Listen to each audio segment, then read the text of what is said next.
Oi pessoal, o vídeo de hoje vão ser as leituras de janeiro de 2024, né?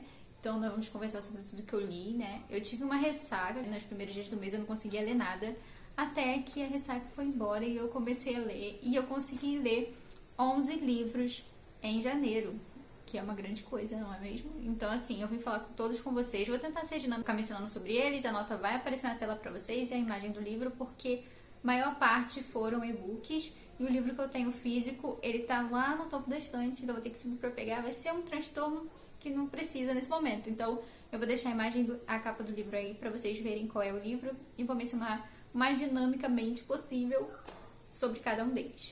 Então vamos lá, a leitura de janeiro. A leitura de janeiro foi o livro que me tirou da ressaca, que foi Jogada Mortal, do Harlan Coben. Esse é o segundo livro da série do Myron Bollitter e ela conta ali sobre o tênis, né? Porque o Myron Bollitter é um agente esportivo, então ele gerencia a carreira de vários atletas e ele gerencia um atleta do tênis. Mas ele foi chamado por uma tenista que tinha deixado a carreira e queria retornar e queria que ele gerenciasse especificamente a carreira dela. Então ela vai no escritório dele para tentar convencer ele a gerenciar a carreira do retorno, né? Gerenciar o retorno dela, né, para as quadras. Só que essa tenista acaba morrendo indo aparentemente encontrar o Myron em uma partida de tênis e ela acaba morrendo. Ele tá aí atrás do que aconteceu com essa menina, né? E se envolve com esse caso e tenta investigar ali por conta própria, como ele sempre faz, não é mesmo? E é um livro muito legal, acho que eu gostei mais dele do que o primeiro, que foi Quebra de Confiança. Eu já tinha gostado bastante de Quebra de Confiança, tanto que tinha lido 2 vezes em 2021. Então eu tô dando sequência nessa série de ano. Então eu gostei bastante e eu dei 4 estrelas para esse livro, porque eu acho sempre muito, muito bom ler os livros do Harlan Coben, eu gosto muito desse autor. Depois eu li outro livro que eu tinha começado no mesmo período que Jogada Mortal, né, e eu finalizei também, que foi Depois daquele Verão, um livro de romance com drama, né, e ele conta ali a história em 2 períodos, um no tempo atual e um no passado, em que a gente acompanha 2 amigos, porque esse livro é Friends to Lovers, né, e ele acompanha 2 amigos, né, quando eles eram crianças eles cresceram ali, né, tiveram todo o período de adolescência juntos e eles ficaram melhores amigos, né, nesse lugar de verão, que é onde essa menina vai passar os verões, né, numa casa na praia. E aí esse menino, eles acabam ficando amigos quando são crianças e acabam crescendo juntos ali, sempre em todos os verões eles estão juntos, então eles ficam muito próximos. E aí a gente vê também o período atual, onde eles se separaram por algum motivo, a gente não sabe qual é, a gente só vai descobrir no final do livro porque eles se separaram. E eles já estão com mais de 30 anos, então fica tendo esses saltos temporais. Em um capítulo a gente está no passado, vendo um dos verões deles, e no outro capítulo a gente volta pro presente, eles com 30 e poucos anos se reencontrando e com muitas coisas mal resolvidas.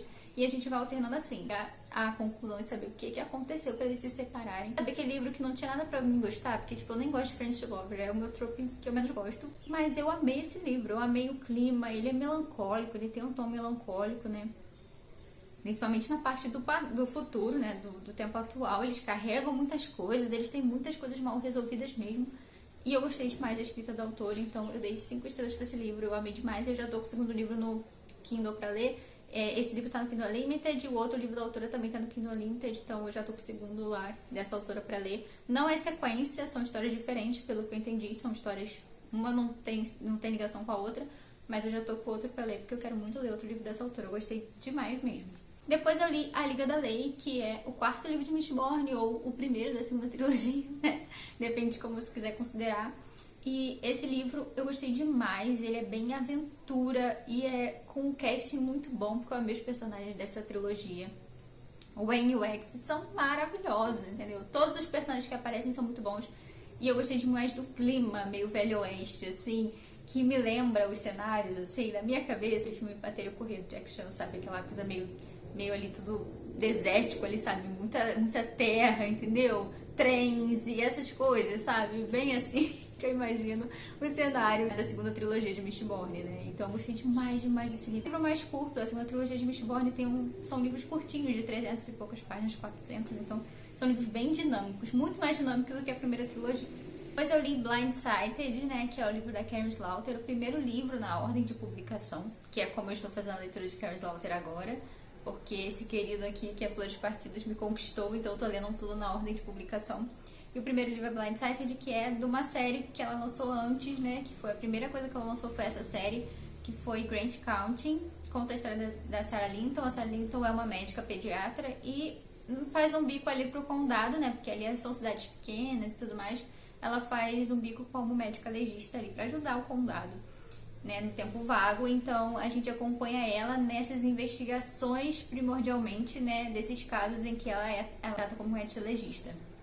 Claro que eventualmente a gente vê ela no hospital lá, né, sendo pediatra, mas o maior foco realmente é ela sendo médica legista, até porque essa é uma série de thriller, né? Então é muito bom, gente. Eu gostei muito da Sarah Linton. A gente vê a Sarah, ela é uma personagem muito boa, sabe? Você se apega muito a ela muito fácil. E a gente também vê o ex-marido dela como parte, né, protagonista ali. São 3 personagens, que é a Sarah, o ex-marido dela, que é o Jeffrey, e também a Lena, que é uma detetive ali também, da delegacia ali do condado. Os personagens da Carrie Sloth são bem construídos, eles têm muito aprofundamento psicológico e do passado, que é incrível, assim, gente, incrível mesmo.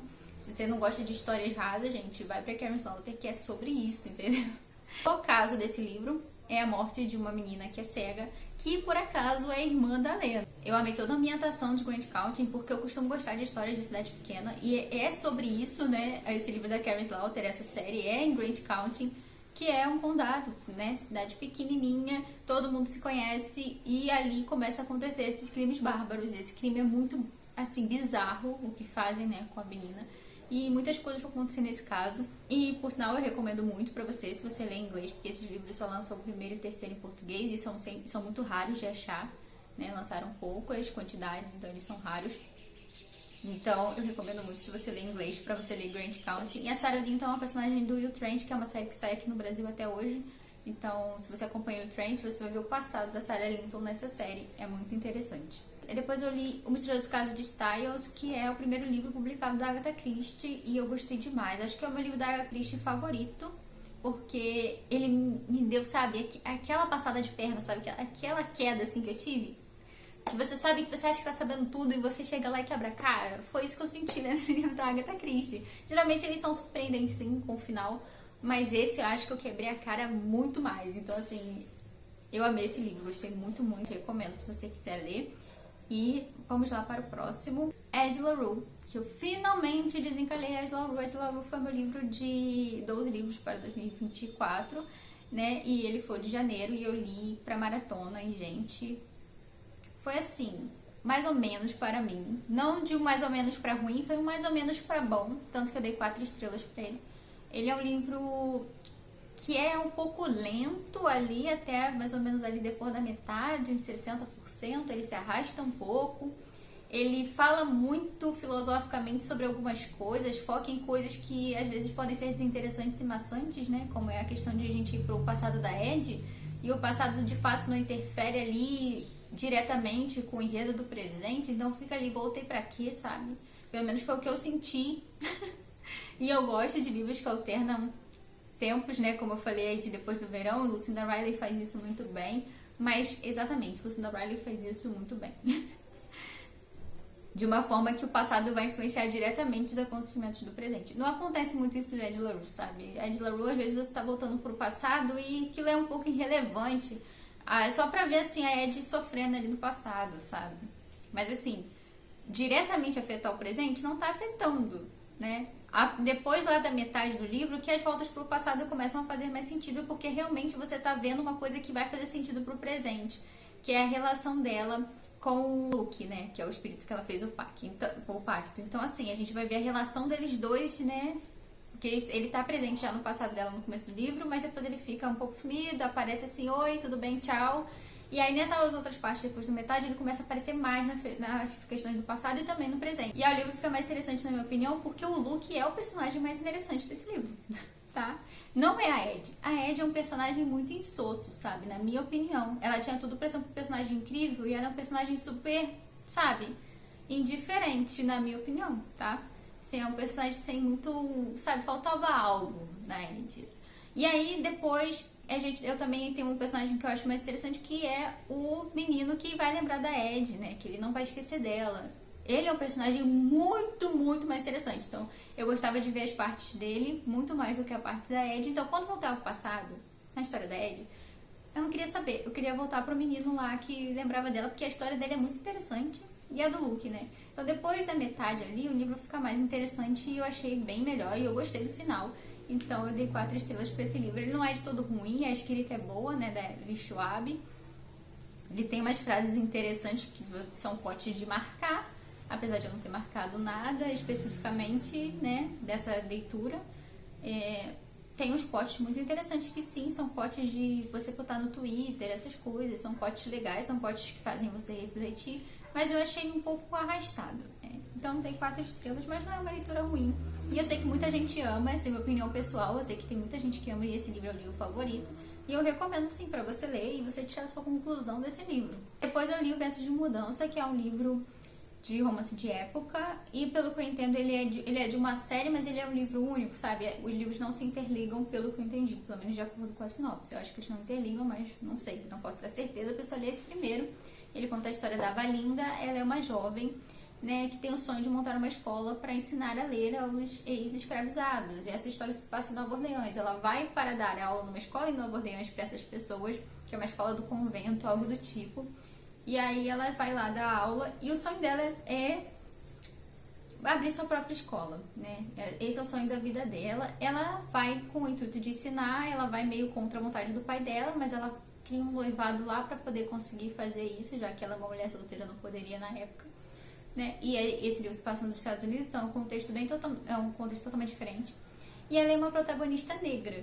Gente, são uns temas nesse livro que são muito interessantes, principalmente sobre essa questão da escravidão e tudo mais, e sobre como os negros eram tratados mesmo depois de libertos, né? Gente, é muito legal, muito mesmo. A temática histórica desse livro é muito boa, a época que ele retrata ali, principalmente que é porque em Nova Orleans, que é totalmente diferente. E o par principal são pessoas negras, né? Em contextos diferentes, porque o par da Valinda é um cara bem sucedido, ele é de uma família com dinheiro, ele é um capitão, e ele é negro. E é muito interessante, gente, ver essa diferença, sabe? Ver coisas diferentes no romance de época, que vai fugir um pouco do padrão que eles sempre botam, né? Tudo tão europeu e branco, e vestidões, e é sempre o mesmo período, né? Na era georgiana ou vitoriana, né? Então, assim, esse livro é diferente, ele tem um potencial diferente. Ele é um livro muito bom, na minha opinião. E é um romancinho de época gostosinho de ler, tem um pouquinho de ação, assim, acontecendo, é muito legal. Recomendo muito, dei 4 estrelas. E eu tenho esse livro no Kindle porque ele ficou de graça um tempo aí, não sei que promoção que teve aí um tempo atrás, que ele ficou de graça, eu peguei e eu gostei muito desse livro. Recomendo muito pra você. É um livro bem dinâmico de ler também, é rapidinho e muito legal, o casal é muito bom. Eu li também O Perfume, né, do Patrick Sunskind, não sei se a pronúncia tá certa, porque o nome dele é alemão, então não sei. É um livro sobre a história de um assassino, né, que é esse rapaz que tem um dom de cheirar, um dom de olfato. O olfato dele é muito apurado e muito avançado e muito maior, muito incrível, né? Muito mais do que o de um ser humano comum. E ele fica obcecado por criar o perfume perfeito, né?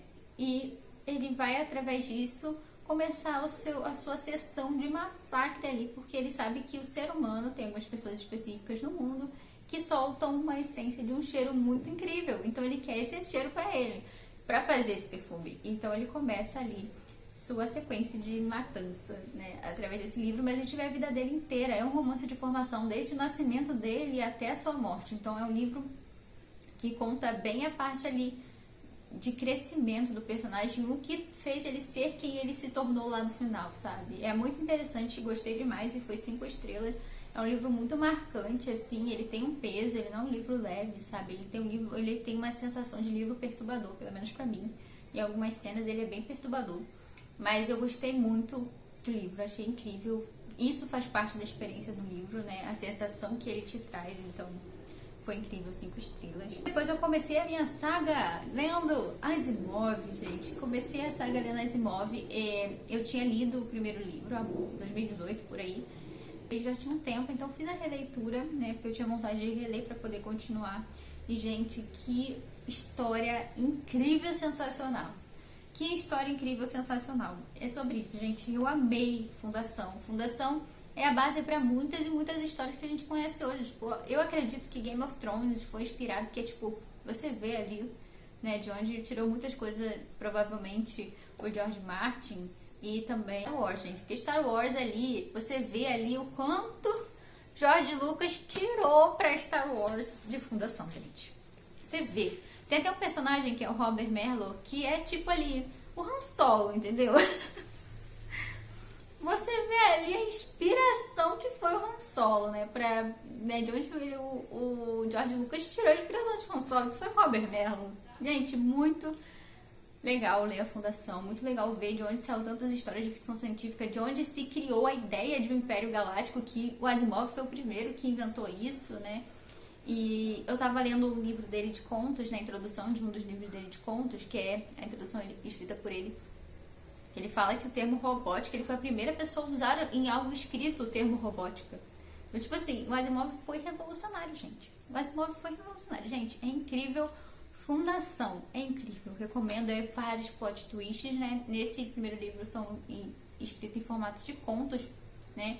Eles são reunidos em uma ordem cronológica e fazem sentido entre si, então você pode ler como um livro único, só que se eu não me engano, ele escreveu em contos, esses livros, ele escreveu e publicou em revistas, e depois ele, na hora de publicar como livro, ele organizou e criou uma linha cronológica para poder publicar o livro, colocou uma introdução ali da Enciclopédia Galáctica e publicou em 51 esse primeiro livro, mas ele é um livro, as histórias são anteriores a isso, né? Quando ele publicava nas revistas de ficção científica.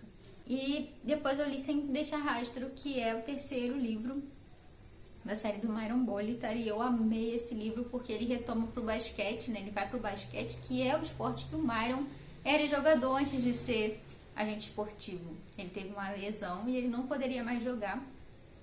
Então a gente volta a esse passado do Myron, como ele era como jogador, né? O passado daquilo que ele carrega desse trauma de ele ter perdido a chance da vida dele, que era ser o jogador, que era o sonho da vida dele ser um jogador de basquete, né?